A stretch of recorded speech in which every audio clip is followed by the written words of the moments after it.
Alrighty, my name is Felipe Lopez Duba. I'm ASUO speaker. He had pronouns, Senate seat 8 from Senate seat 3. There was. Oh, no, I did say yesterday. Lamar was supposed to be another one. Okay. Hi, my name is Marisol Peters. I'm PFC Senate seat 2, and my parents didn't have any alternatives for my name, but if I was a boy, they would have named me Mario. Wow. So Anthony Lopez, PFC Senate seat 3, and the two options were actually my dad's name, Randy Todd Lopez III, or Romeo. Hello, my name is Daniel Love, Senate seat 5, CFC, use he, him pronouns. Traditionally for like a Vietnamese kid, we're supposed to have a Vietnamese name too, but I asked my mom why I don't have one, and she said she was too lazy. Jordan Ackman, Senate seat 7, CFC. They almost named me after my grandfather, which would have been Walter, so I was almost Walter. No, just Walter. Oh. Hey, my name is Priscilla Morena. I use she, her pronouns. I'm Senate seat 10, VFC and Senate Treasurer. And my parents were on their 4th try for a boy because they wanted to name a boy Elvis, so they just named me after his wife, Priscilla.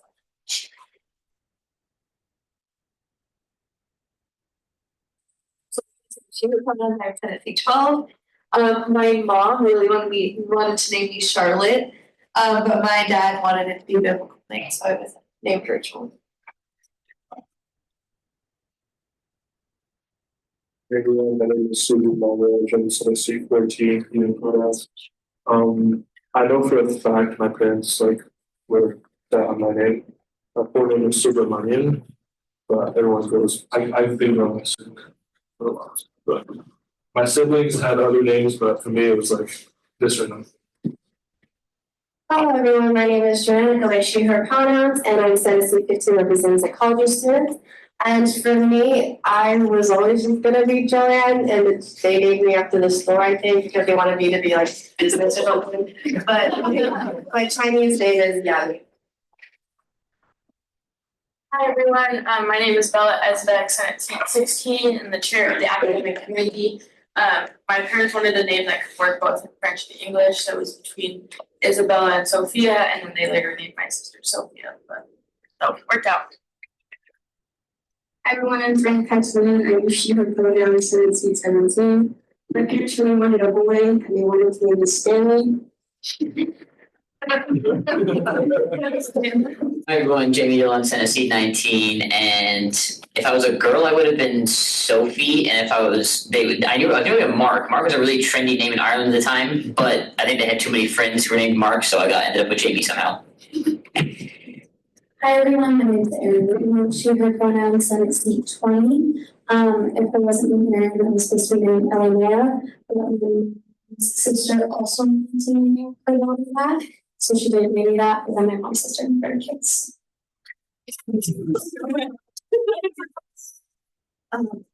My name is Rain, Senate seat 21, undecided majors, any pronouns.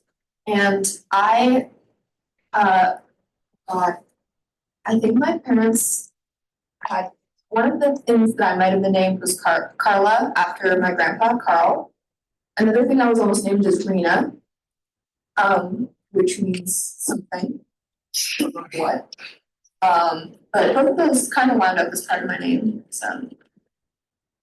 Senator Ducharme.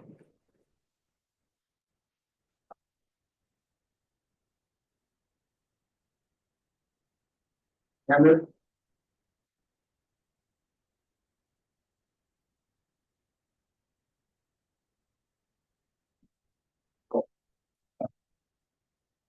Hi everyone, my name is Emily Cole. I use she, they pronouns, and it's C23. I was always going to be named Emily, but I texted my mom really quick and asked what I wanted to name my brother because I did remember it was funny, and I had somehow decided I wanted to name my little brother Stockley Moses. So, he was Alex. Hi, my name is Zoe. I'm Senate seat 24, and I use she, her pronouns. And my parents were going to name me after Sigourney Weaver, the actress. I am Nina Granter, she, her. I'm one of the clerks and a secretary of events. You see, Chinese names are about meaning, not sound. So if I wasn't going to be named Ming, the other choice was Big Yuk, which my mom was really afraid I was going to be called Big Yuk. So that wasn't chosen. And my dad said if I was a boy, he really wanted me to be named Devante, so he called me Devante.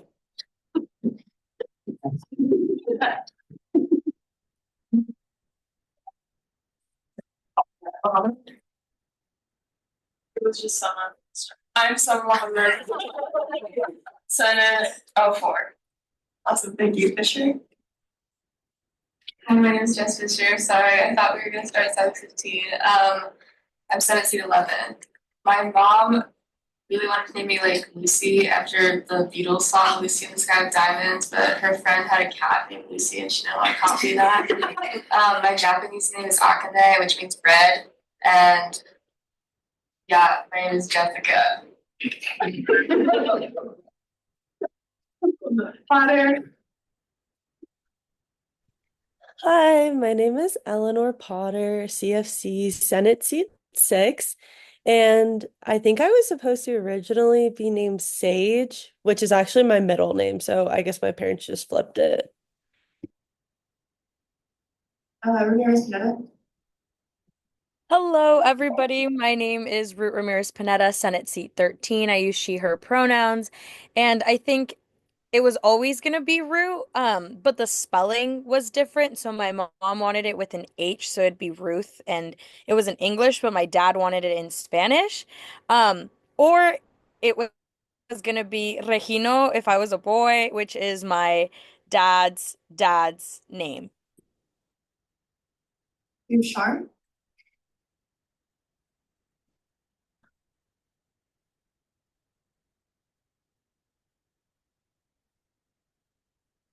And we don't know if you're still muted or not, but the audio on our side is not working.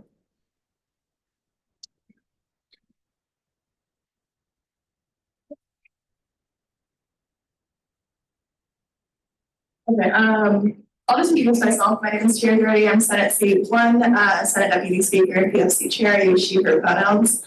One of the two other contenders for my name was one, but my dad said no because apparently that's one of the brands for journal companies. Enough said. Or I could have also another contender, funnily enough, was Gertrude. My parents are great at naming people. And then the final contender was Tyra, but spelled Thyra, but my mom did not want people calling me Thyra. I think we all know how that turned out. Yeah. Jane, your contact with the phone. All right. Anything else? Okay, great. Do we have a center for that?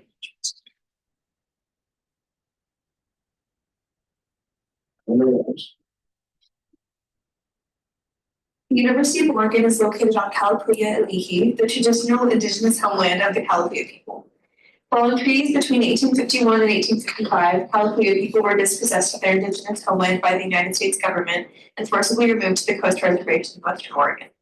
Today, Kalapuya descendants are primarily citizens of the Confederated Tribes of Grand Ronde and the Confederated Tribes of Siletz Indians, and they continue to make important contributions to their communities, to the UO, to the lands now known as Oregon, and to the world. In following the Indigenous protocol of acknowledging the original people of the land we occupy, we also extend our respect to the 9 federally recognized Indigenous nations of Oregon: the Burns Paiute Tribe, the Confederated Tribes of Coos, Lower Umpqua and Siuslaw Indians, the Confederated Tribes of the Grand Ronde, the Confederated Tribes of Siletz Indians, the Confederated Tribes of the Umatilla Indian Reservation, the Confederated Tribes of Warm Springs, the Coquille Indian Tribe, the Cow Creek Band of Umpqua Tribe of Indians, and the Klamath Tribes.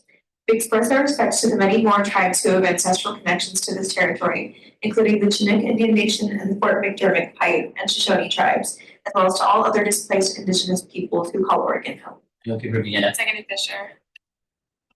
Motion made by Dylan, seconded Fisher. Is there any discussion? All in favor? Aye. Opposed? Other. Great, thank you. Do we have anyone today for announcements? 5 months? Oh, never got it. Come on, Alex. Come on. Come on. Get it back. Speaker Chair, my name is Alex. I'm here from Partners for Free Oregon, back again. This time with a different update. First of all, I wanted to mention that the public hearing for the Student Basic Needs and Workforce Stabilization Act, House Bill 3182 and 3183, has been moved to February 27th. So there's still a lot of time to submit written testimony, or if you're interested in testifying in person, have petitions. I'll give you to the invitation to show up.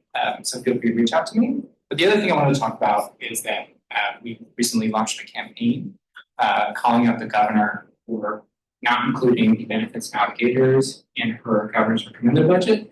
That's something we launched on our Instagram, Safe Working Students, earlier this week, and we've been doing email campaigning. I've also emailed the link to write an email to the governor. It takes 5 seconds. You can do it right now and be done by the time I'm done talking.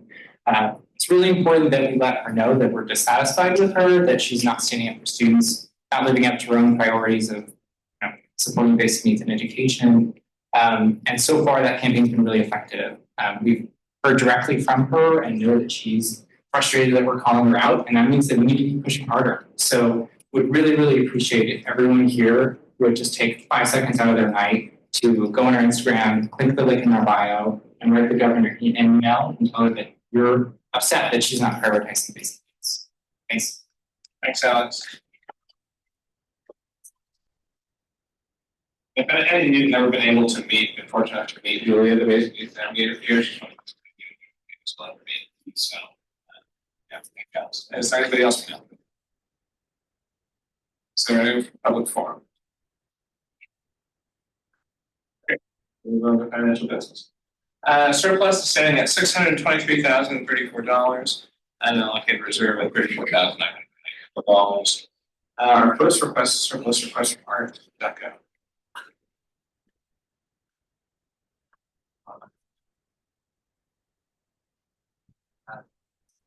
Hello. So I am the events director for Art.gov. My name is Milo. This is my first Senate meeting, so I'm not really familiar with that much, but our financial director, she's on Zoom right now, so if there's any question that she can answer, I'll ask for her help. But basically, we're just asking for a surplus request. We are asking for $300 for our themed party line, and then $600 for our release party. The reason why we want to do a surplus request is because since the beginning of the year, our events, they've been getting more attention. We've had more people come to them, and we've also noticed more people attending our club since the beginning of the year. So we need money because we have a lot of food at our events, and if we have more people, then we need more food. So yeah, that's basically about it. So awesome. Well, thanks for being here. Dylan. Hi, thank you so much for being here. This seems pretty straightforward. I moved authorized spending from surplus to group Art.co OS number 237I in the amount of $600 to existing line item term relief party and $300 to existing line item named theme party for a grand total of $900. I can look at Motion made by Dylan, second Cole James. Fisher. Hi, I just wanted to say that you guys went to one of your release parties last term, and I really was impressed with the issues. I think they look really good, so keep up the great work. Thank you. Anybody else? We will vote. All in favor? Aye. Opposed? Other? Okay, great.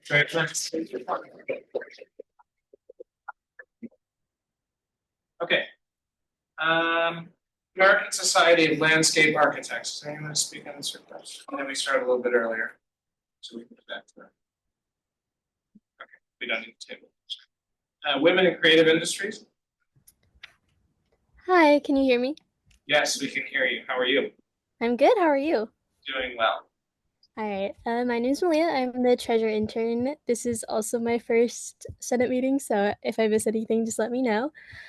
We submitted a surplus request for $100 for next week's meeting, which is our art show. So that is one of our bigger events that we're doing this year, and we don't want to ask money from our members. And this is one of our events where all of the women in our club get to showcase like paintings, poems, videos, and all of their artwork. So everything's pretty much figured out, but we wanted to provide them with supplies to help set up their art and decorate the space accordingly.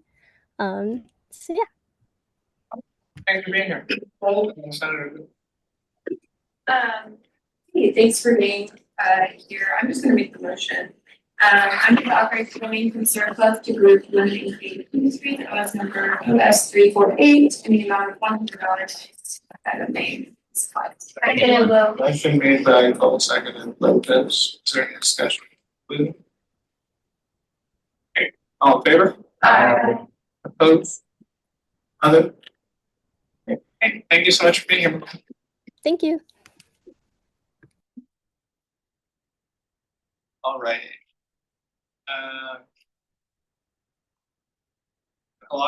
Ecological Design Center.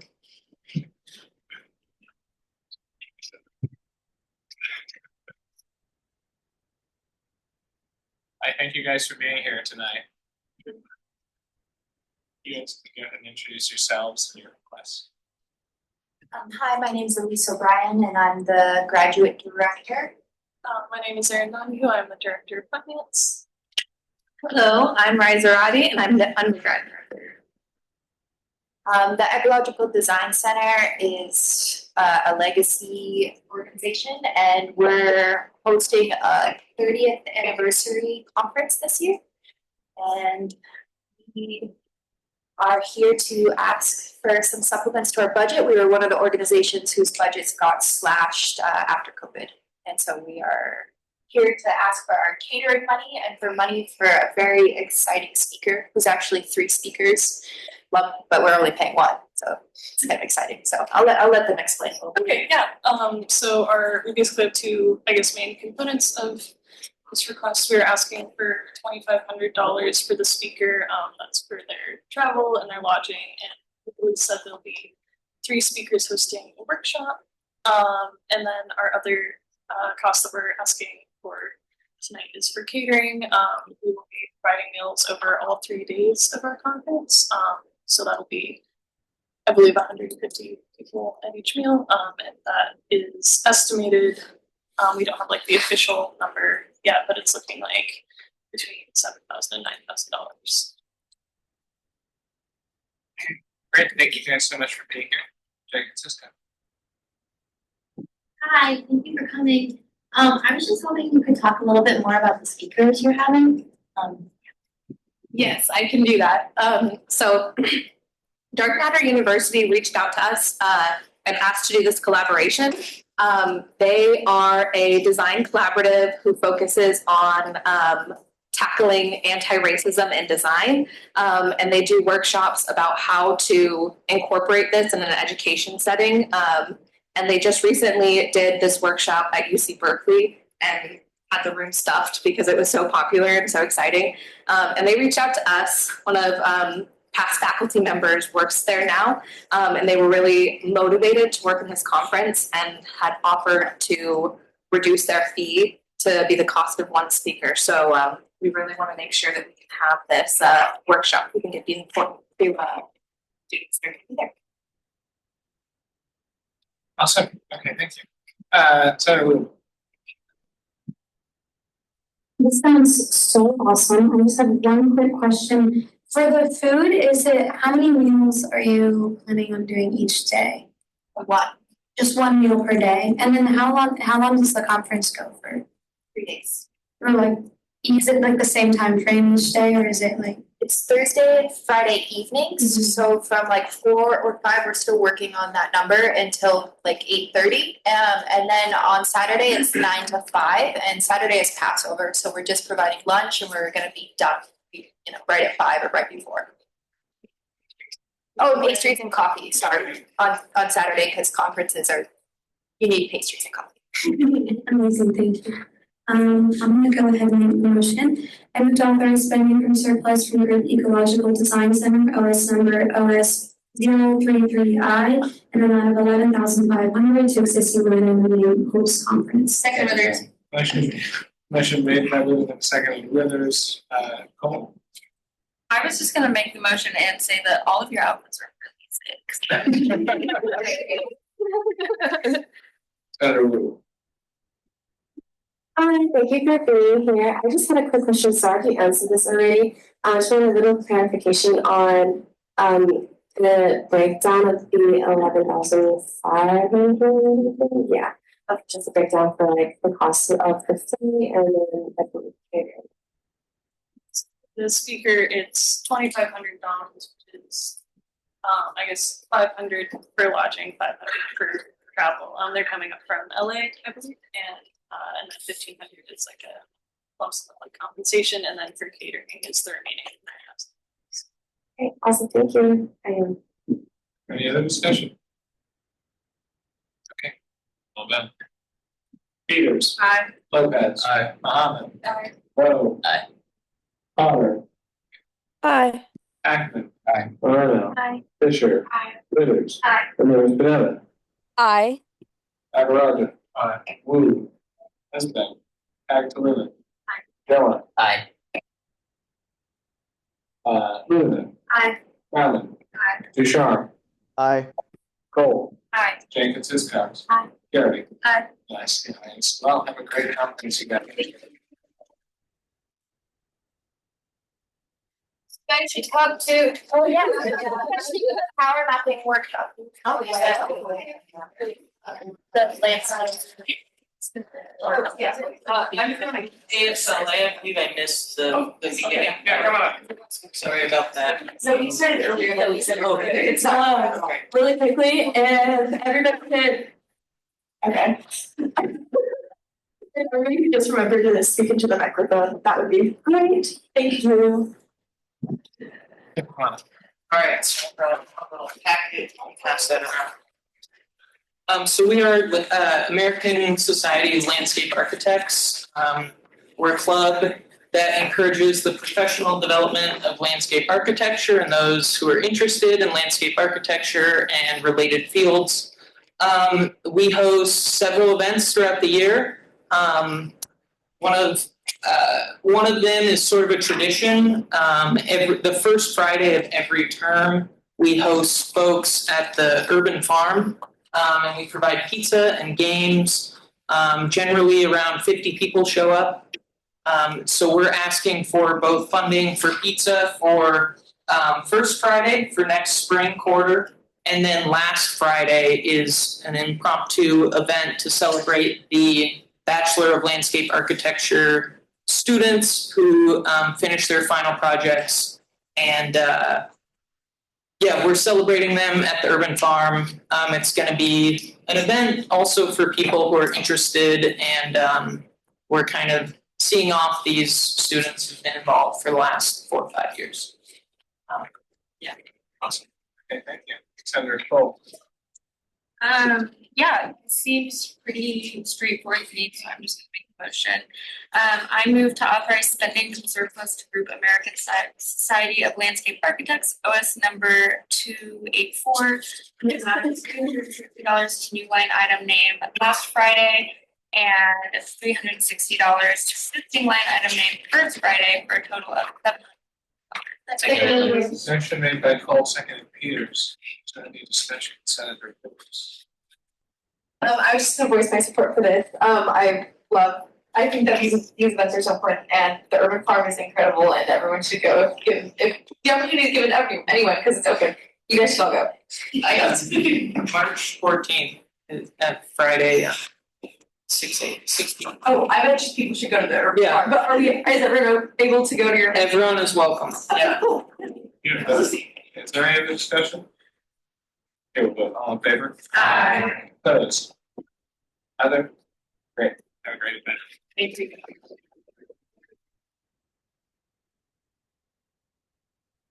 Okay, next on the agenda is Asian and Pacific American student meeting.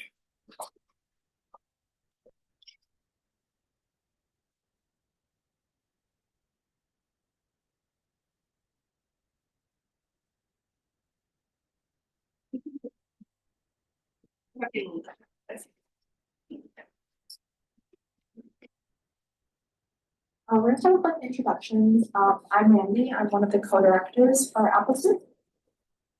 RJ, I'm one of the co-directors for ASUO. I'm Annabelle Jackson. I'm the external outreach coordinator for ASUO. And today we're here to request surplus for our speaker series for Cat's Eye, which we will go on further into the slide.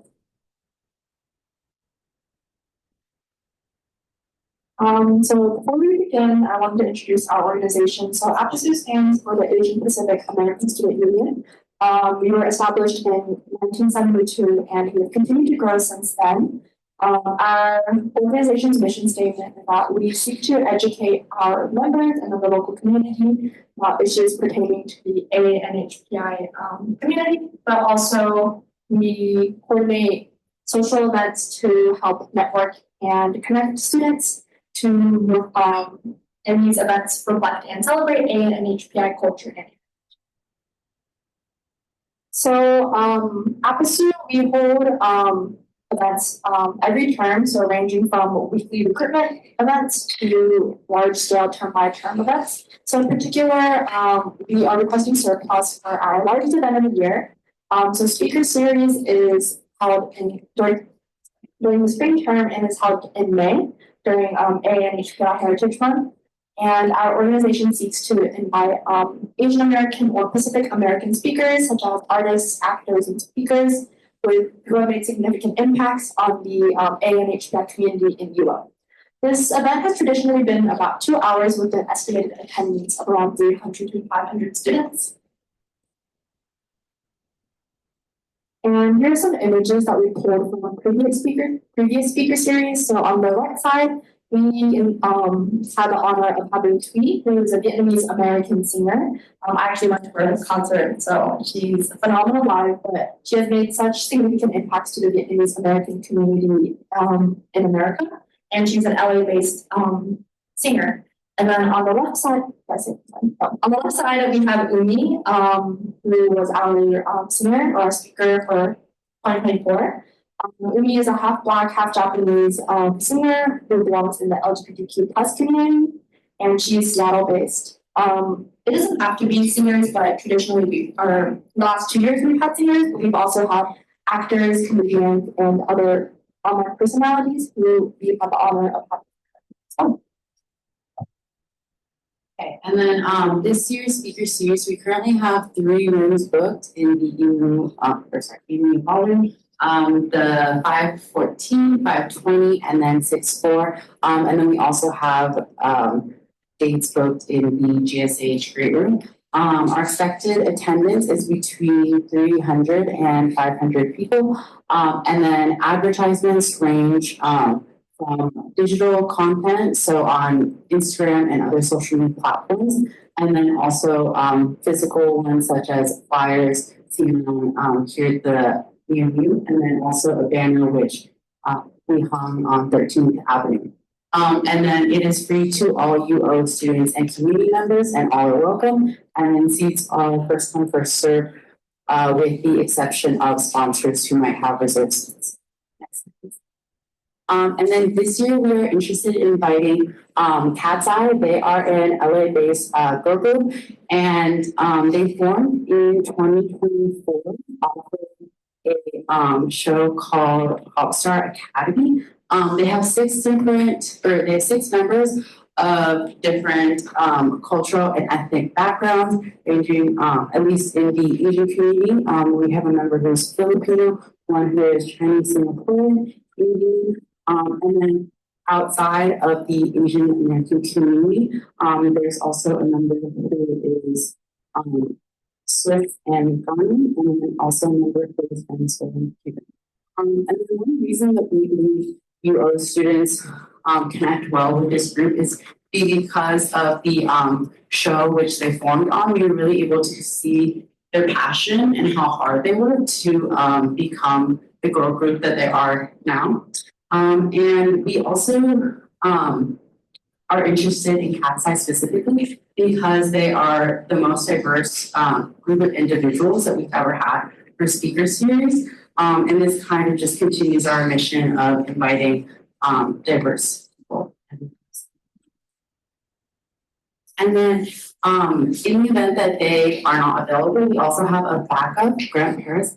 He is a Filipino, he is of Filipino descent, based in Australia, Sydney, Australia, and he's been popular among the Asian community since one of his first songs, and I believe 2021, called Cherry Wine, which some of you might have heard. And because of him, that he's been around for a little bit, we've gotten as a student body to really able to enjoy his music. And in 2024, he also won an award as an emerging songwriter. So we really just continue to be able to enjoy his music. And then, as I said before, the ticketing process. So tickets are free and first come, first served through the UO ticketing office, and advertisements all show the set process as well. And then, as I said before, the ballroom has a capacity of around 500 students, and the JSH Great Room has a capacity of around 200. Next slide, please.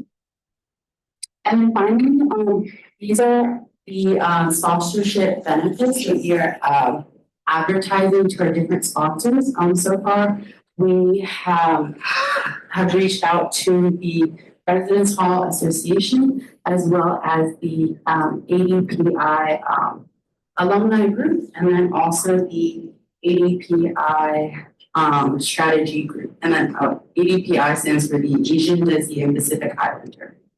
And then, oh yeah, sorry, one more. Next one, please. And then here's some examples from previous years. On the right-hand side, we have what our physical poster looked like. Not only do we have this, say, around the EMU, but students were also able to receive their own.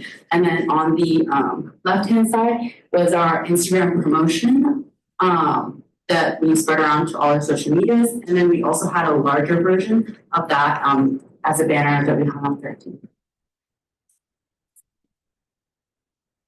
So the initial offer that we have received from Cat Size Talent Agency is $40,000. We also received, also have to pay a 10% speaker fee for our agent who has been doing the negotiations from Cat Size, which is $4,000. So this event will total around $44,000. To help fund this event, ASUO will pull $13,000 from Event Speakers Relations to fund our speaker series. And we hope that we also receive money from contact sponsors such as the ADPI alumni, ADPI SIG, even students, and RHA. We are requesting a total amount of $31,000 today for surplus. In the event that we do not receive this money, we will be coming back for surplus to request additional money for Grant Perez, which is around $5,000. We will be pulling the same amount of $13,000 from Advanced Speakers Relations for Grant Perez also.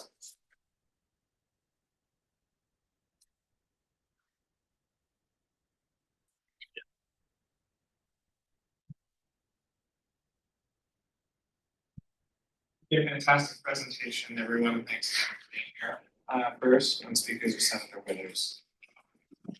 I wanted to voice my support for this. I went to UBI last year and it was the most incredible experience I've had on campus. I cried, like it was so amazing. Also, I wanted to point out, I don't know if anyone knows this, but Doechii literally performed at UO years ago and now she's like super like Grammy winning. So I'm a big fan of inviting artists like this to come. I think it's really cool experiences that people can have that are not accessible otherwise. I yield. Yeah, just echoing what Senator Withers was saying. I know about Cat Size and my roommate, and I think that this selection for your artist was really, really awesome. And I'm actually a little surprised that the quote was 40K, quite frankly. I would have expected it to be more. And so, yeah, I think this is really, really exciting, and I hope you all get it. And also, I appreciate that you all contacted and tried to find sponsors for the event as well, so the price. Senator Rivera. Hello, thank you so much for being here. I am personally a pretty big fan of Cat's Eye, and my sister is as well. I watched the entire series. It was amazing. I loved all the drama. It was so good. And so I wanted to go ahead and make the motion and then discussion can happen afterwards. And so I moved to authorize spending from surplus to group Asian and Pacific American Student Union OS number 011I in the amount of $31,000 to existing line item name events speakers relations. Motion made by Ramirez and seconded Withers. All speakers is valid. Hi, thank you for being here. I really appreciate all of the detail. That's very nice. In the engage, I saw that part of it is I'm seeing contract and agent as the thing. I'm just kind of curious what is an agent in this situation?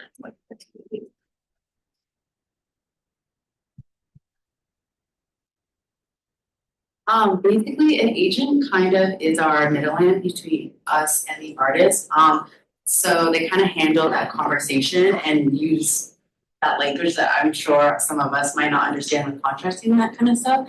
And they just help communicate the like industry language into something that us that we can understand. Yeah. Thanks, I yield.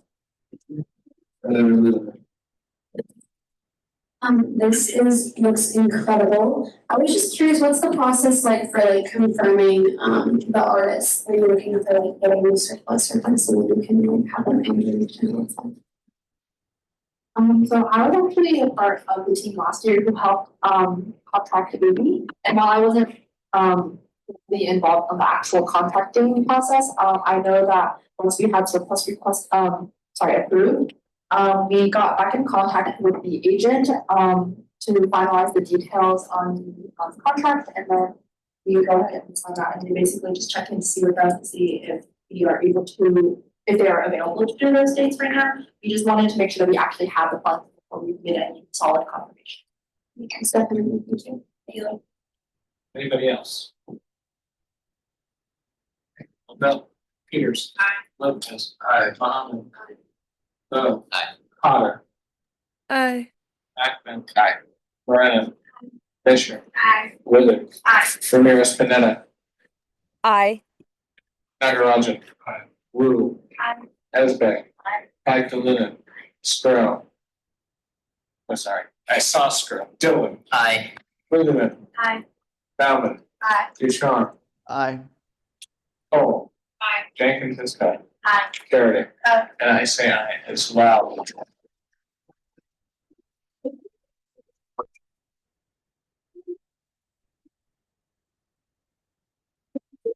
Don't all run it, let's take it on. Okay, Align Magazine, I guess I'm in. Hey guys.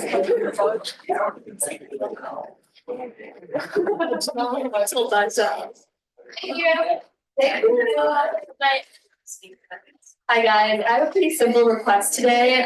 So the biggest thing is I submitted my engage form. We were requesting $700 in a new line item labeled for food expenses, just because we host lots of events where we do provide food and drink for students. Most recently, we were at the UO Flea Market that happened on the 10th here in the EMU, which was super cool. We were able to give away roughly 200 magazines. We got a ton of students interested in applying next term. And there we also gave out free donuts to anybody who was just kind of interested as a way to kind of draw in some people. And so because of that, we were expecting to be able to pay with our marketing and advertising line items, which is not possible. That's okay. So we were hoping to create a new line item specifically for food expenses. We understand that $700 is a lot. That's why I'm actually changing it to be $300 to cover the $135 that we paid for donuts, as well as $165 to spend next term when we have our spring launch party for our winter issue. We typically like to get pizza. It's going to be held in Washburn Park. All students are going to be invited, and it's going to be a super fun time. Free pizza, and then it's like water provided. And then other than that, I would also like to move $500 from our current marketing advertising line item into a new marketing advertising line item that is underneath administrative expenses, if I'm correct, because in programming expenses, because currently it's all underneath administrative, which means we can't use the marketing advertising line item to pay for things like tabling at the UO flea market. So we would just like to move $500 from that line item into a new line item that is considered programming. And that's it. Thanks for hearing this. Yeah. Does anybody have any questions? I do just on the, what did you say the old line item name was? It's marketing and advertising.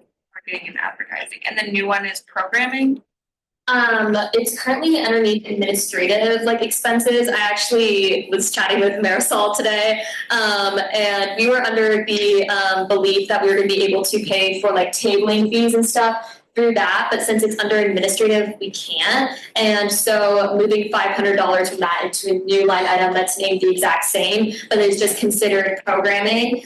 So we can use that to pay for tabling fees and other stuff like that.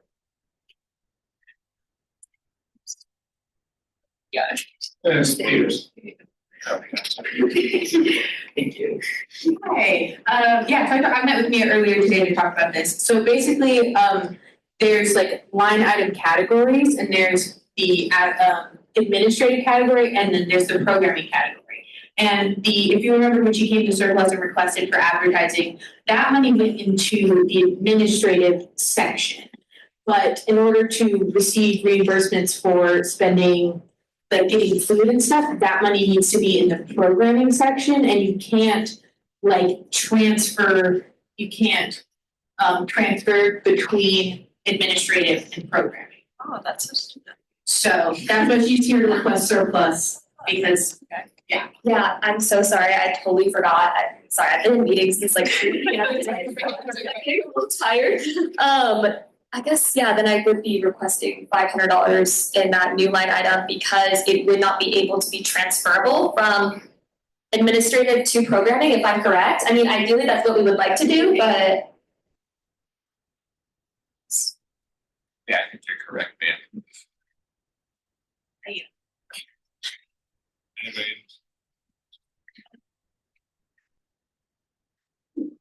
There's a transfer. Yeah, and then there's a surplus request.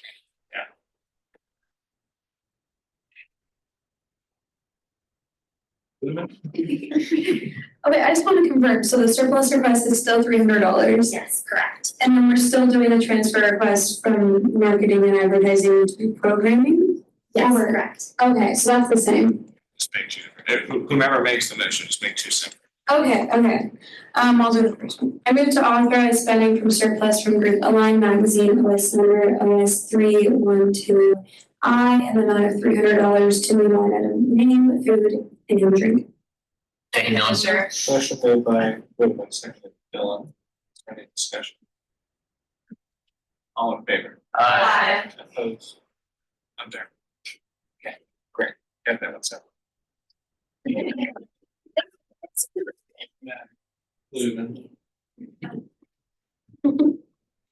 I move to transfer funds within Group Align Magazine, OS number OS312I, from existing line item name marketing and advertising to new line item name programming in the amount of $500. Second, Dylan.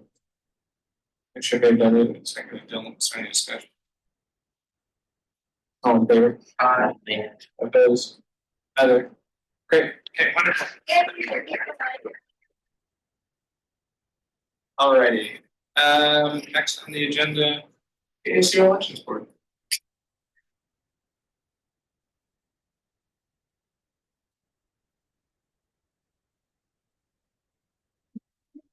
I'm here to request $2,000 from surplus for the ASUO Election Board. It could be for 9 different events that we are having, and primarily, it's all going to food. All of the events are open to everyone, but they're specifically targeted towards people who are interested in running in the elections. These events include 2 workshops and then 3 coffee hours. Oh, and also this would include the debate, the town hall, the vice president debate, the president debate, and then the potential president and vice president debate that will be happening during elections week. So this would just provide food for all of these events. The food would range from, for the workshops, it's pizza, for the debates, refreshments, the town hall will be catered, and then coffee hours, just pastries and coffee. Awesome. Okay, thanks for being here, Chloe. First speakers of Senate. Very funny question. No, I'm actually not sorry. So are the VP and president debates all different days? I think I didn't understand you. Oh, yes. So there's going to be 1 presidential debate, 1 vice presidential debate, and then we're looking at doing, this isn't confirmed yet, but we're looking at doing a second, a president and vice president combined debate during the elections week when people are actually voting. Okay, and those are all separate events? Yes. Interesting. Okay, I go. Then Senator Fisher. I'm just kind of curious what the thought process was like. Like 3 separate events for the 3 separate debates. So we wanted to do one that was just getting to know the vice presidents, one getting to know the presidents, and separating out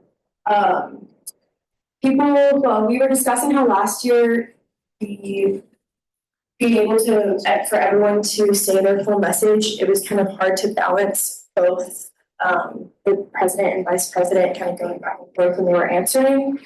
And it would also give the opportunity to ask more questions for specific candidates. I think it also pulls more people in, gives more people a chance to see what these candidates are about, and just increase voter engagement in general. Good, thanks, Ayub. Senator Fisher and Senator Dillon. I just had a question. Do you know how many people went to the how to run workshop last night? Yes, it was around 30.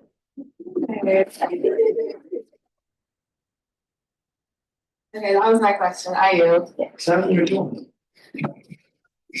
Hi, Chloe. Thank you for keeping us all fed. I move to authorize surplus to group ASUO Elections Board OS number 35I in the amount of $2,000 to assisting line item named elections. Second. Motion made by Dillon, seconded Cole. Is there any discussion? The ASUO exec. Oh, yeah. Is it the same index? Is that the right Same index? index. Okay, yeah. Will you amend your motion? I move to amend my motion. I move to authorize spending from surplus to group ASUO exec. OS number 35I, that's the same thing, isn't it? In the amount of $2,000 to assisting line item named elections. Motion made by Dillon, seconded Fisher. Is there any discussion? Peters. Aye. Lopez. Aye. Mohammed. Aye. Lowe. Aye. Potter. Aye. Aye. Moreno. Fisher. Aye. Whitners. Aye. Nakarajan.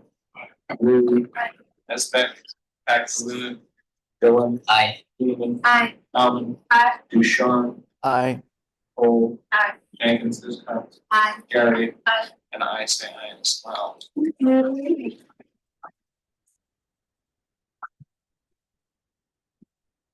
Alrighty, and MSA.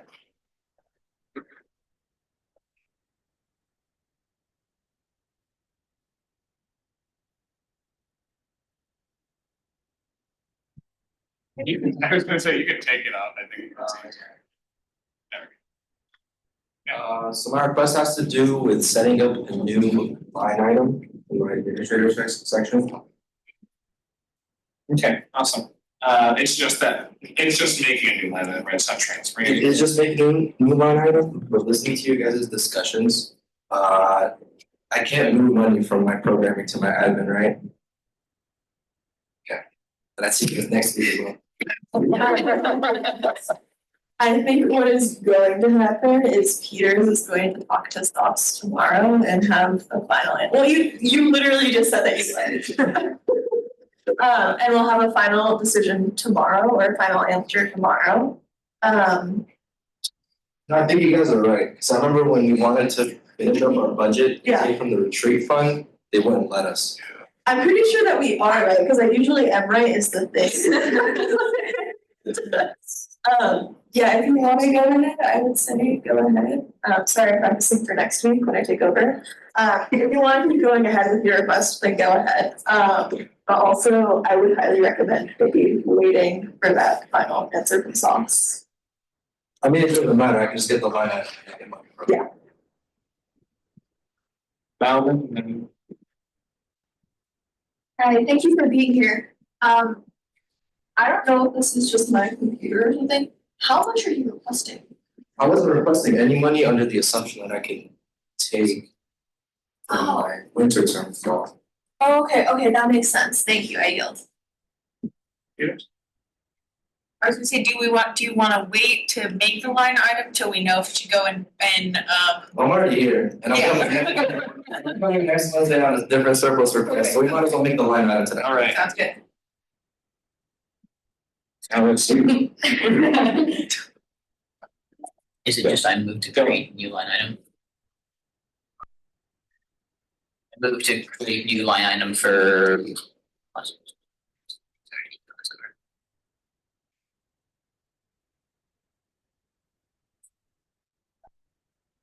To create new line item within group Muslim Student Association OS number 06I.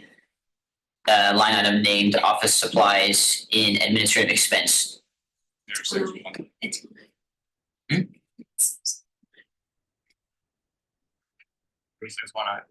061I. And then Chalk it up, someone else do it. I yield.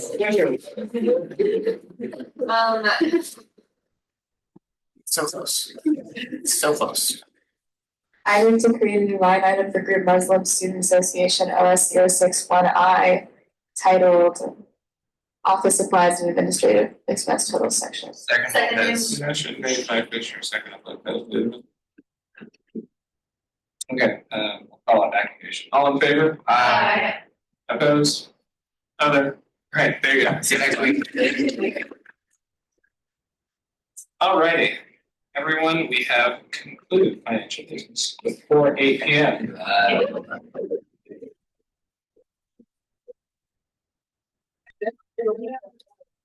Oh, yes. Okay, I'm going to yield my time to the chair of the Surplus Accessibility Committee, Chair Withers, to discuss the new financial priorities. Hey y'all, in the agenda, when you click the financial priorities, that's under like the amounts that we have, that's the old financial priorities that is currently in the owner's trash. So if you replace that link with the new one I sent you, then that should be good. Well, I guess we have to vote on it first before we do that. But I'm here to talk about the new set of financial priorities that we established as a committee, and I hope that we can vote on it today and get it passed, because the last few weeks we've experienced some financial difficulties. Basically, we established definitions of site visits versus conferences versus competitions versus retreats. Actually, should I read it out loud or should I just explain it? I'll just explain it. Yeah. Okay, so we kind of broke down different trips into different categories. We were saying East Coast and West Coast, but there is more to the country than East Coast and West Coast. So we split it up by time zones. So if you're in the why am I forgetting what C is? Central or Eastern time. You're going farther away. So we wanted to have a suggested maximum spending limit of $25,000 per trip overall. We kind of talked about establishing limits for amount of money per person or amount of money for hotels or flights or whatever, but we thought that was a little too convoluted. So we just established an umbrella limit. And for Pacific or Mountain Time Zone locations, we wanted it to be $15,000 for the max spending on the trip.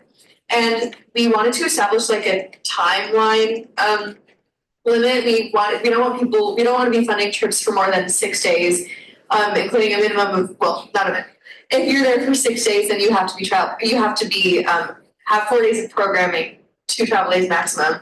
And we wanted organizations to be like filling the time that they're spending there efficiently. So we wanted to have like activities between the hours of 10 a.m. and 5 p.m. We have limits for competitions of no more than $20,000 per trip. For retreats, we don't want retreats to be longer than 4 days, and we want it to be about $300 max per person. For room arrangements, we wanted to solidify that for 4 people per room whenever possible. We don't want to fund advisors for trips. We don't want to fund international travel unless they're going to Canada. And we wanted to establish a maximum number of attendees. We don't want to send more than 20 people to a conference or a site visit if they're taking a plane to get there. If they're taking a bus or a car or a train or whatever, then we can send as many people as we want, as long as it falls under the allocated umbrella budget. And then we're keeping the old limits for events, for like the $100 per person max for big events, and then $5,000 max for smaller events. And then keeping that unallocated reserve in our back pocket. If anyone wants me to elaborate on anything, I would be happy to do so. I'm just going to ask a little bit. I don't know why I just did that. I was going to ask about funding for advisors. I personally, and I probably should have done this, but I personally think that there is some merit in bringing advisors. I know that like a lot of times it's easier or safer for folks. I know when we were talking about like the whole forensics thing, like being able to have someone there who's able to help with the hotel and the travel logistics can be really beneficial. So I just kind of that's something it's firm. I agree with that statement to an extent, but I also feel like it's a little bit weird it's student dollars that are paying for the advisors, part of the travel. And I think if it is super important, then there's other ways that can be funded.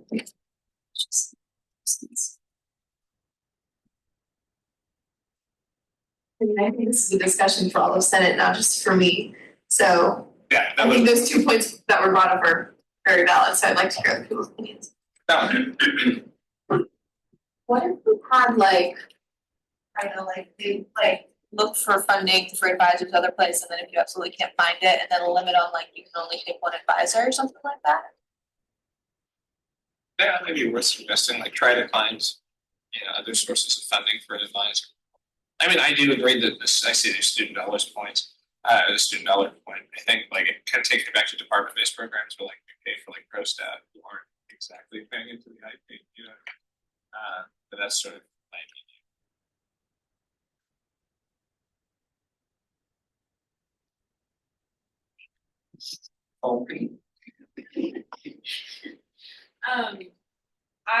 I do think it would be valuable to pay for advisors. My thinking is, especially for competitions, I think we could be doing a disservice to competing teams by not helping them have their coaches or their advisors there. Also, remember that I'm just thinking about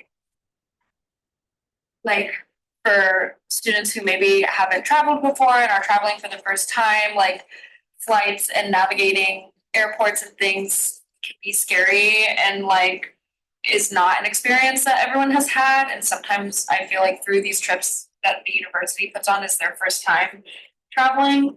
So I think it can be especially beneficial for students to have access to a real adult.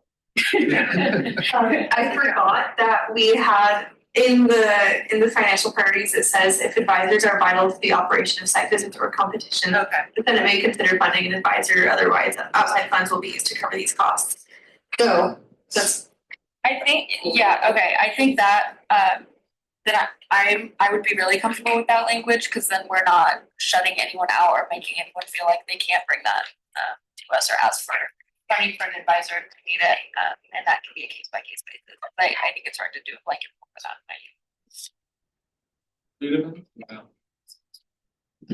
I just wanted to like reiterate something that I know we've talked about like in other surplus accessibility meetings is like when we're making these financial priorities, like these are like guidelines that we want to stick by, but we also like take each request as it is. And so it's just like, it's not like a hard line on like everything that we put in, just as we did with our past financial priorities. So I don't think like, again, that language is pretty like, it's flexible.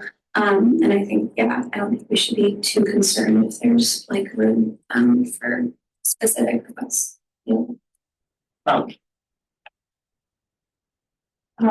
Something I'm seeing here that I didn't see during the meeting. As a part for surplus for programming and events, no more than 5,000 should be allotted for the event total. But I don't think we would stick by that. I don't think that's really what we're doing. I think that needs to be higher. Well, that does say it's for smaller events that have the capacity to serve under 250 students. Okay. Yeah, for bigger events like speaker series and stuff like that, it's about 100 per person. Like so if they anticipate 400 people are gonna come, then we can spend $4,000 on the event. All right, that makes sense. Sorry, thank you. I was misunderstanding what normal. Yeah, I didn't actually I didn't add those zeros. But yeah. I yield.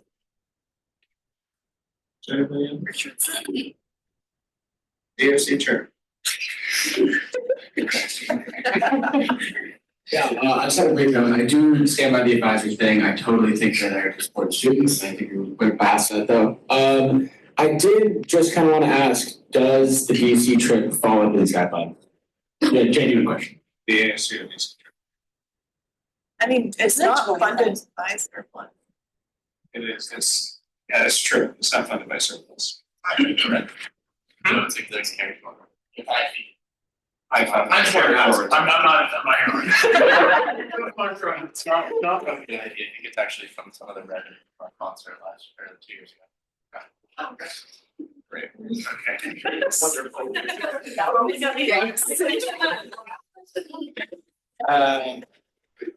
Anybody else? Please voice your concerns if you have any. I have one. Sorry, it's kind of going off what range that I think 5,000 still might be hard. I don't know. I feel like we've seen events that are less than that, but are still costing more than 5,000 and like reasonably so. But I guess that goes back to it being a case by case basis. I don't know. I just feel I'm so nervous about like putting a cap on things because I feel like then it opens the door for like more hostility or more like long Senate meetings where we're fighting with each other about whether we're following this or giving passes, and that makes me a little nervous. I will say that part has been in the priorities like the entire time we've had priorities this year. So if we've ever funded more than that, no one's like mentioned it. So I don't think it's gonna start being a problem from here on out. I can look through this spreadsheet to see if we ever funded anything like a small event for more than $5,000. But yeah, I don't know if that's really an issue that would come up. But I'll look at that right now. Yeah. I was asking if you guys make these rules or guidelines, isn't Senate's whole point of surplus is to on a case by case basis? And kind of creating these guidelines takes away. Yeah, the important thing about these guidelines is that they're just like, they kind of serve as a guideline for us to how we operate, but it's like nothing is like, we don't, yeah, like everything is like malleable. Executive designee, thank you. Hi everyone, Justin Beckers, KFC, designee. Just real quick, I think that 25K, although coming from surplus is a bit low, I feel like it strains PFC in the future to fund international travel to the fullest extent, and even just travel across the states. I feel like with PFC's budget already kind of getting majority of the leftovers at $2.4 million and funding 163 organizations this year, it kind of just puts a strain on PFC in the future. Can you elaborate on that?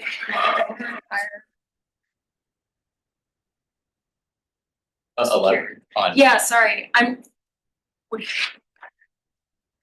I think that travel, especially for international travel, or just travel to the East Coast and Central time zones should increase. Just based off of the idea that PFC would be then kind of taking the brunt of that decision if it's just based off 25% or 25K from surplus. Okay. I thought it did say that we weren't doing international. Yeah, no, that's what I'm saying. If you guys say no international travel, then Okay, then we it would has to then go have to to the fund budget the and full then extent. okay, sorry. Yeah, which is gonna be a lot of the budget out of the $2.3 million. That's a being spread across a lot of roads. Okay, I see, thank you. Yep. Out of curiosity, Peter's is next, but I was curious how much. I think literally just iGEM. Yeah. iGEM, that's. Yeah, Peters. I was just gonna say to more clarify Justin's point, what he means is that if we make like the travel amount too low, then what's gonna end up happening is like boards that come to surplus or things are going to instead start putting huge line items in their budget that are going to take up the majority of their programming budget and B, take up a large portion of our budget. So I think that's what Justin's hesitation is with the numbers on the trips. Lou. I understand those concerns. I think where we're coming from with these numbers is like surplus is also rapidly declining. Like we've spent half of it this year. So like it's not limitless. And we kind of have to set the line at some point. It does make sense though. And I do think that this is also like for this fiscal year and then like next year's Senate will probably have to revisit these financial priorities before the budget season. Yeah, and I just want to highlight something of importance for these finance. So like when senators are meeting with the works, it's easy to say like this is kind of how we're feeling. Not that this is fighting or anything, but just to give folks I'm sorry, Gary. I think speaking about boards, and I guess what you just said is, I want to ensure that these financial priorities get mapped to orgs in simple manners, not just like sitting down with all of us, but I can direct PFC members to also put them out to their tags. If we could also do like org-wide email through Engage, that would also be great. I just want to make sure that this document doesn't stay internal into us. Because transparency is a word that's thrown around a lot, and I have my own reservations about how that is enacted. Might it be a good idea to at some point like get together and like get a group together and talk about international travel specifically and like how we're planning to fund that in the future, sort of, what our line is, where like there's, because I know that there's already like some level of like people get some amount in their budget and then come to surplus for the rest, like see if we can like find a way to still make it work.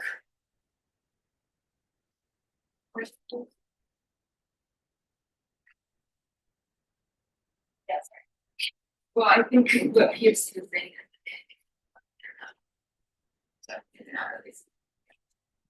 Out of curiosity, is that iGEM trip, like, is that going to be built into their budget? This last budget season cycle, they requested for the full amount to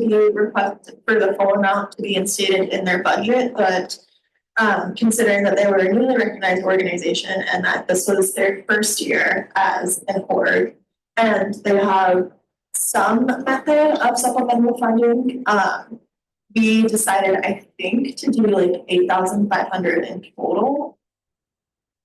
Probably, I think that's the number that we decided on, which was substantially less than, not substantially less, it was less than their original request, just based off of, we wanted to make sure that they would be able to spend that money first and whatnot. Whether or not that is going to be completely built into their budget in future years, I cannot say. If I could time travel, I would.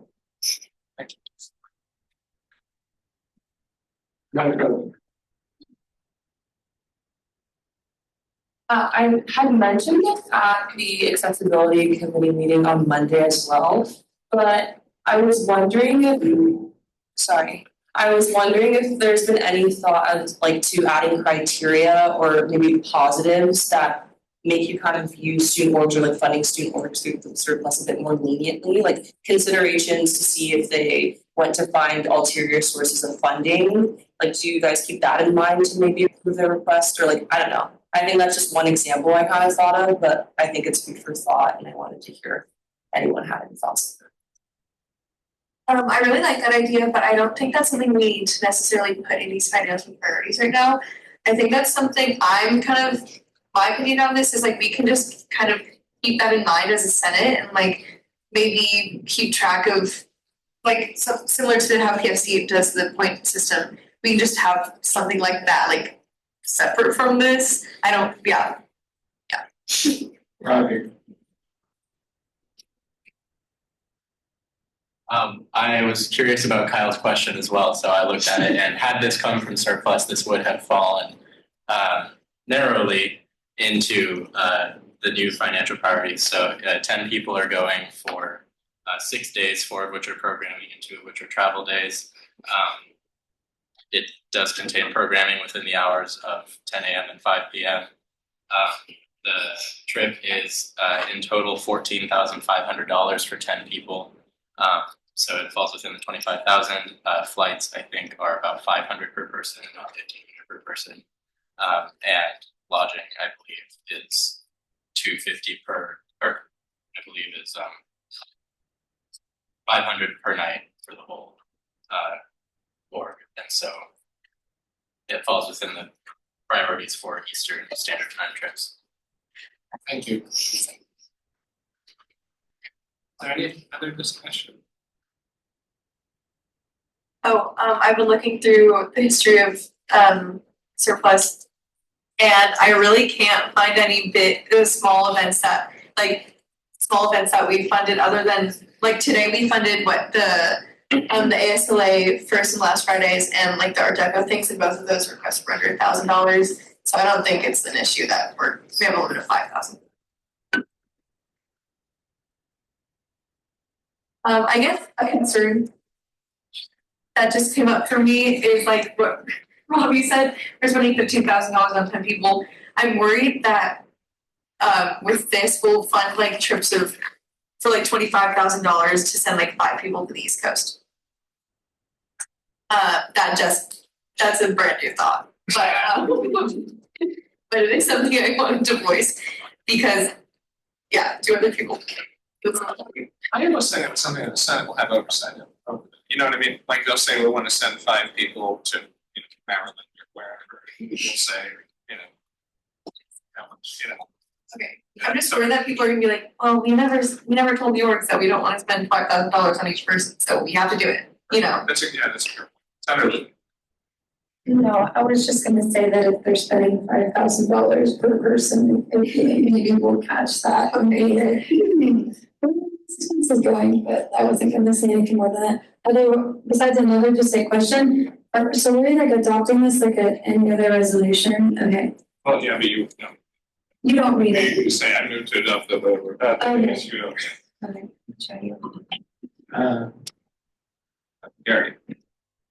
Going on to your point, Rachel, one really drastic difference that I've noticed between PFC and between Senate is that PFC, we really work with boards and we kind of explain our reasoning behind like why we can't fund things. And I think that if we bring that practice here into Senate and make it more of a collaborative conversation rather than I'm just asking you questions and expecting you to answer conversation, then like if they come in and are sending 5 people to Washington DC for $5,000 each, and we're just like, hey, like we're not really comfortable with that because of where we're at with surplus, and we have to make sure that we can get through the rest of this year.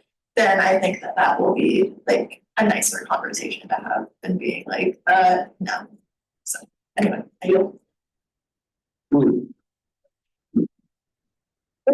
Just wondering if it would be helpful to write a statement at the top of just saying that these are guidelines and that just because you follow these specifically doesn't mean that it's also guaranteed. That's obvious. I think if we send it out, which we should send it out to all organizations, it might just be a little helpful for when we do have conversations at Senate. They're wondering like, oh, why aren't you following these guidelines? You have them as guidelines for a reason. It's just a little bit helpful for that transparency, I guess. I yield. Ahmed. Kind of going back to what PFC was saying, I mean, when I was submitting my budget for MSA, I noticed that if orgs kind of have like a big trip into their budget request, PFC kind of directs them and like, hey, we're not gonna approve this right now, you can go to surplus. I feel like also Kiki mentioned that you guys should have a different criteria for orgs if they looked for like different sources of funding.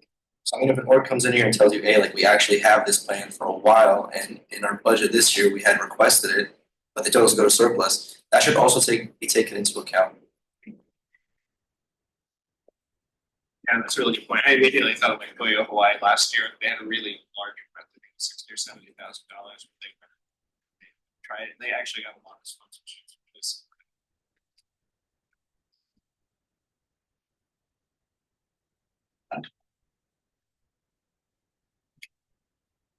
I think one sentiment that I had from last week that I kind of want to also bring to this conversation is that we can push our ideas of like how surplus should be spent and whatnot, and our ideas about how funds should be allocated. But also, I think that with every single conversation that we have, especially moving forward, we should always put the needs of the orgs at the forefront of our conversations. I think that all of us should take a step back and be there to listen, not be there to like listen and learn rather than listening just to respond. So I think that these financial priorities with like, you know, the little asterisks at the top being like, these are just guidelines, they're not hard set rules, but they're here to provide an understanding for the org of where we might be coming from, are great. And Make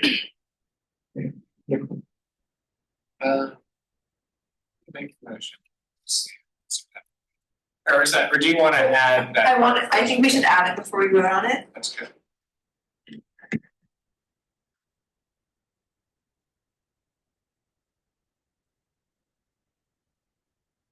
I want the official language to be. Like a working group.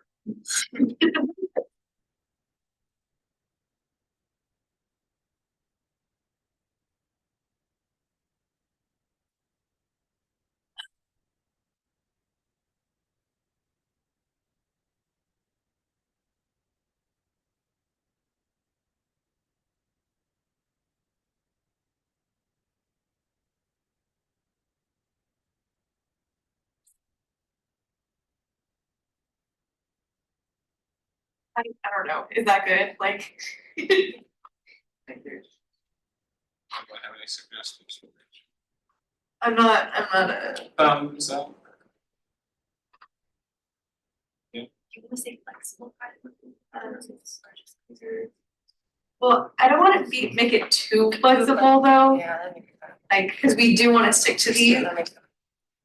I think it looks great. Thanks. Yeah.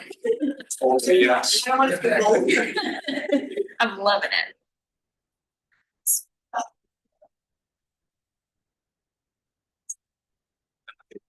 Well, I think it should be at the top. It's like. Sound. All right, talking a lot. Don't know why. I think if these are guidelines for orgs, then we should put the thing about like, you know, look for other funding first, like the thing. At least for me, that does definitely influence my decision a lot, and I know that's like kind of thing that I learned from other people here too. So like, I think that would definitely. Like in terms of helping orgs like understand what our criteria is, I think that might be really helpful. Yeah, Vice President. I think that a lot of orgs already look for other methods of funding. I mean, they're already asking for a lot of these items within their budget requests for each fiscal year, and even then, they still like continue to look for funding throughout the year. They even have their own donations. So I think that having a section at the top asking them or reiterating like reiterating the requirement of looking for supplemental funds other than surplus would kind of be redundant and realistic.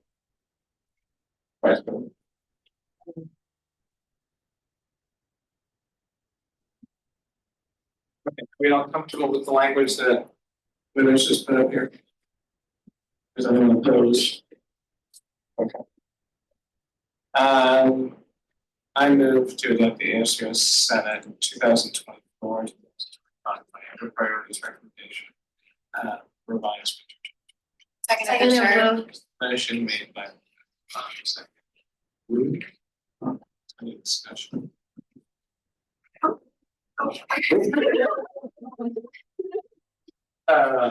Okay, we'll go for Peters.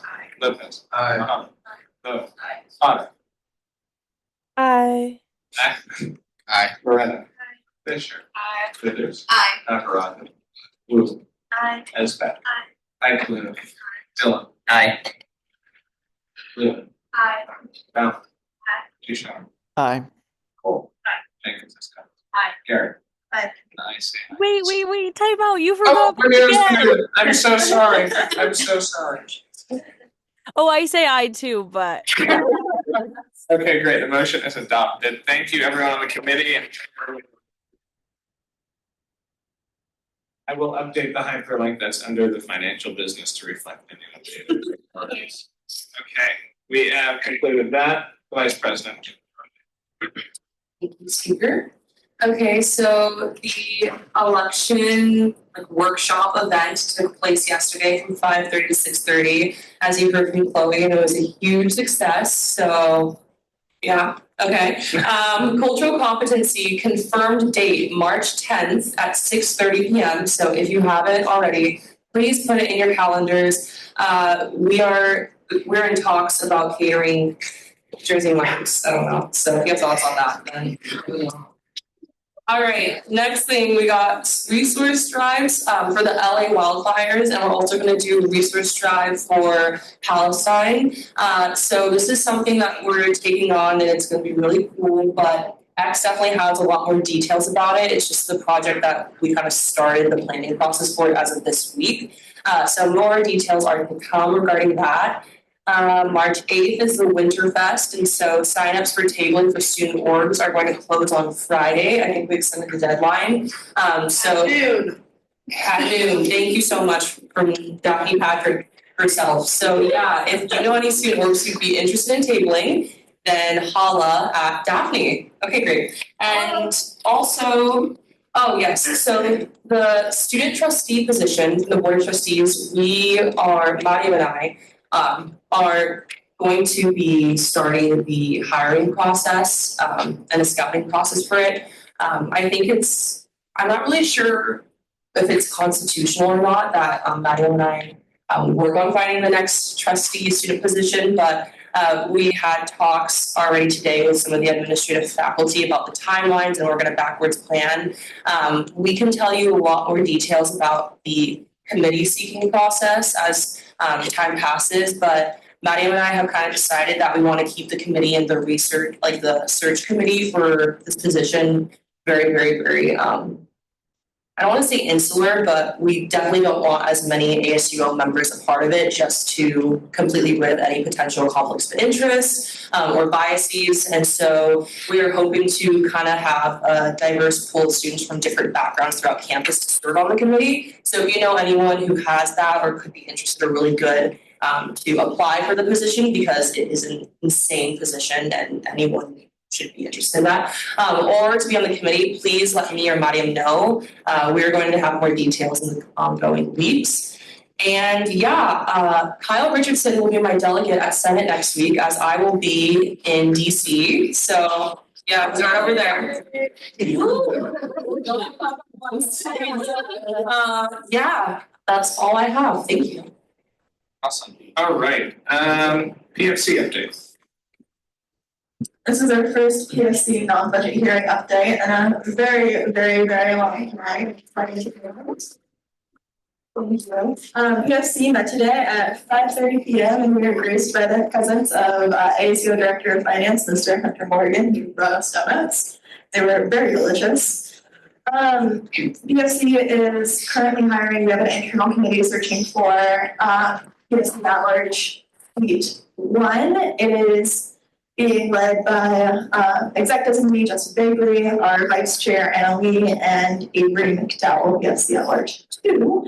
They concluded the interview process today. They are currently marinating on some candidates, and they are going to be presenting. They used, okay. And they are going to be presenting those candidate options via memo to PFC during our meeting next week. And so hopefully the week after next, we will have somebody here and standing in front of us ready to confirm.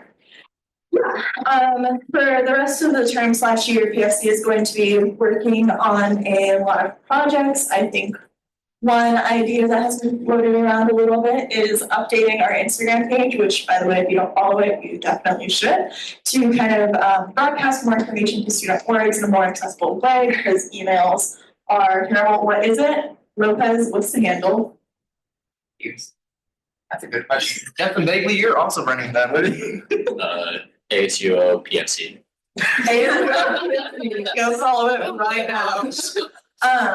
So we'll probably be updating our Instagram within these next few months, getting some end of the year stuff out, and getting like more fun information out to works, because we've noticed a lot that there is a ton of information disparities and that doesn't work too well. Other projects is PFC will probably be either reviewing or updating bylaws, blah, blah, blah, fun stuff. And then we will be getting our spring board meetings and end of the year report process at the beginning of spring term.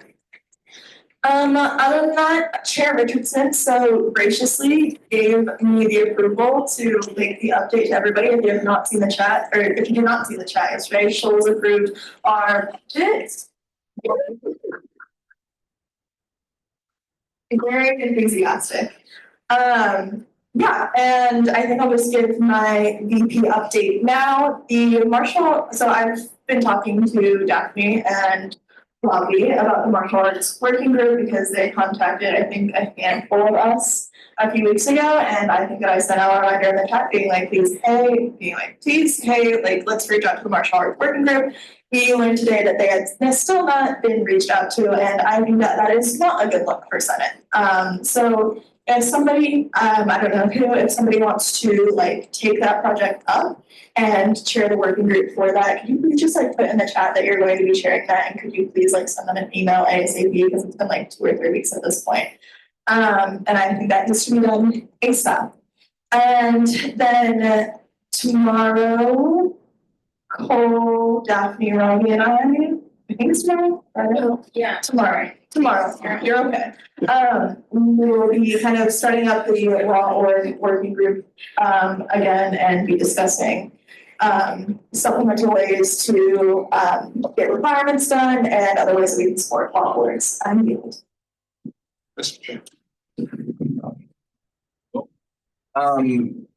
So I was going to say this, but Ahmed just left. I was going to say that all 3 of the executive designees were in the room with the Senate, and they all contributed to the Senate meeting. So that's kind of cool. Fair Health Rise is almost here. Fingers crossed this time it's actually going to happen.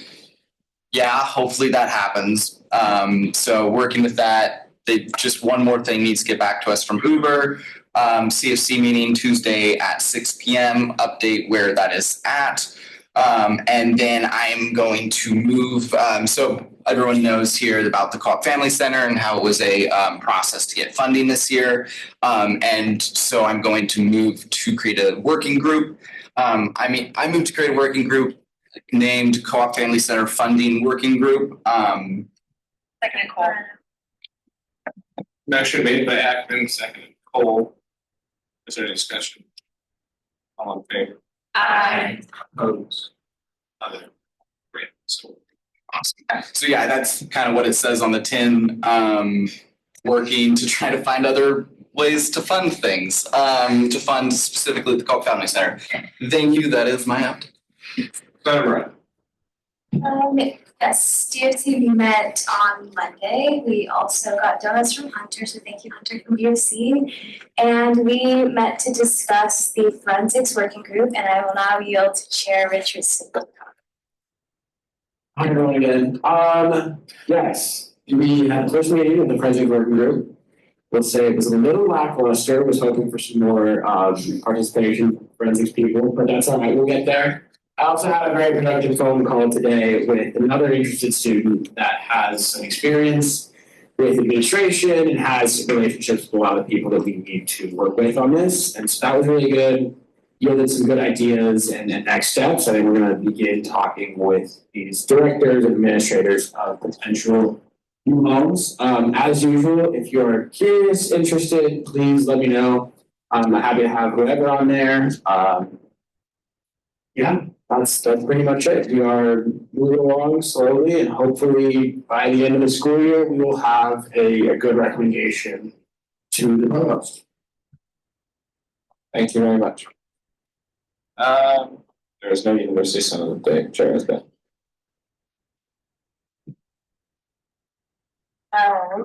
Academic committee met this Monday. We're still working on 3 projects. Academic fair planning is going really well. If you want to learn more or contribute your thoughts and opinions, please come talk to me. We'd love to hear them. And then I'm going to yield to Senator Cole to update you on her personal project. Yeah, so I met with the Department of Transportation guy who does that, Dave, yes, and or not assistant, the vice chair of that. And so I'm working on getting semester-long parking permits for law students because we pay like on average almost $100 more than undergrads for parking because our school schedule doesn't line up with the terms. And that actually went really well. They were super open and receptive to it. They're working with the information technology people right now to make sure that there's a way for our 9-5 to signify that we're law students so that only law students are able to buy the pass. So yeah, we're working on scheduling another meeting, and I've been working with Quinn from Exec. If you ever see them, they're super cool. So that's been fun. And then we do have AC has some sad news, and I will yield to Senator Fisher. I have sad news, but first I wanted to take a moment to share something important that could impact your education the coming months. So as many of you may know, faculty at UO that are represented by United Academics have been in contract negotiations with UO since last February and have been in mediation since the start of winter term. Last night, there has been no agreement reached, and last night at around 2 a.m., the faculty union has declared an impasse, which is the next legal step towards a potential faculty strike. If no agreement is reached, then a strike could happen as soon as week 1 of spring term, which would mean that all faculty work, including emails, grading, classes, would stop. And your professors don't want to strike. They love teaching you and working with students like us. But another important thing I want to mention is that UO faculty are paid the lowest salaries out of any school in the Big Ten, and over 28% of your professors here make under $50,000 a year. So yeah, I think like our tuition should be going towards keeping and hiring great people to teach us, not just administrative growth. So I just thought that was an important academic update. And I understand like there might be feelings of frustration or uncertainty around this, but if you have concerns, you can talk to your professors about it because they're probably talking about it too. And also there's like a community support letter that you guys can sign if you want to. And then in sadder news, yeah, so as many of you may have heard, Quactavius unfortunately passed away today. He's a beloved duck in the UO community, literally. And he was loved by many and will be greatly missed. I yield. I was going to say, the Senate now observing them no silence.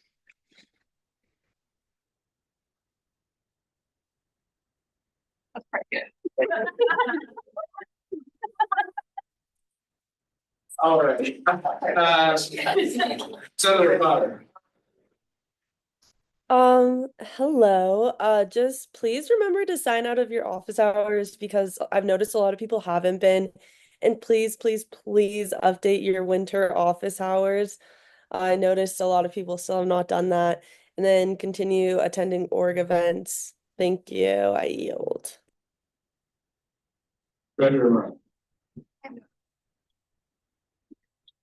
All right, mine's quick. I'm going to next week start sending out emails to the candidates that apply for the DFCC that is vacant.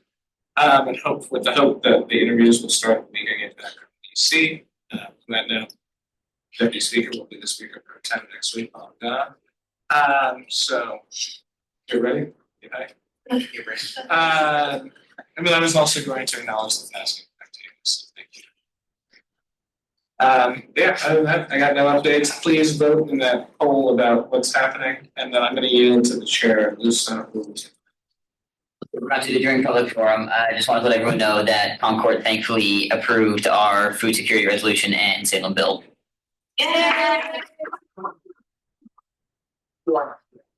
Okay, that's all for my update.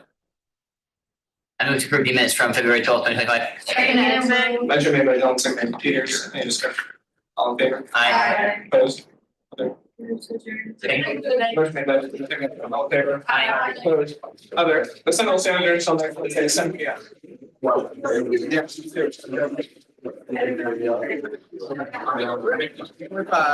Not really.